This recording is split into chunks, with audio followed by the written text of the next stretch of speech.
connaître la parole de Dieu. Connaître réellement la parole de Dieu.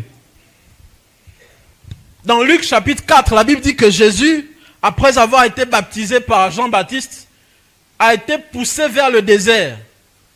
Et là-bas, il a jeûné pendant 40 jours. Après avoir jeûné, Satan est venu le tenter. En disant, si tu es le Fils de Dieu, ordonne à cette pierre de se changer en pain, parce que je vois que tu as faim. Et Jésus le répond en disant, l'homme ne vivra pas, il est écrit que l'homme ne vivra pas de pain seulement, mais de toute parole qui sort de la bouche de l'Éternel. Voici ce qui se passe quand nous sommes en train de faire face à l'ennemi. L'ennemi enverra des idées dans nos têtes pour nous décourager.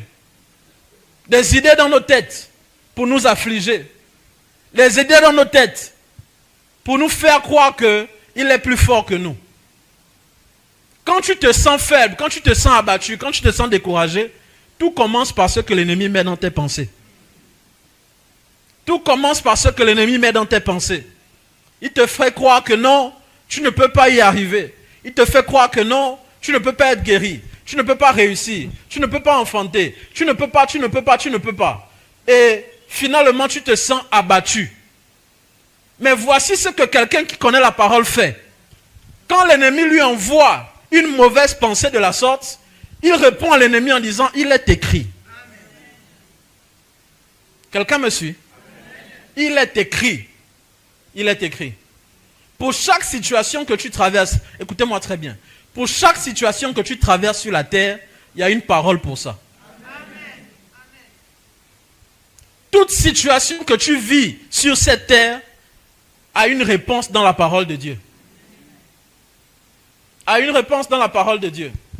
Est-ce que tu es malade? La Bible nous fait clairement savoir qu'il a été frappé, il a été flagellé. Et la Bible dit encore que par ces meurtrissures, nous avons été... Tu es pauvre, c'est difficile pour toi. Tu n'arrives même pas à joindre les deux bouts. La Bible nous dit encore qu'il a été frappé, il a été flagellé. Et de riche qu'il était, il s'est fait pauvre, afin que nous puissions passer par sa pauvreté pour devenir riches. Quelle situation encore tu as? Tu ne peux pas enfanter. La Bible déclare qu'il n'y aura pas de femme stérile, ni de femme qui avorte dans la maison de Dieu.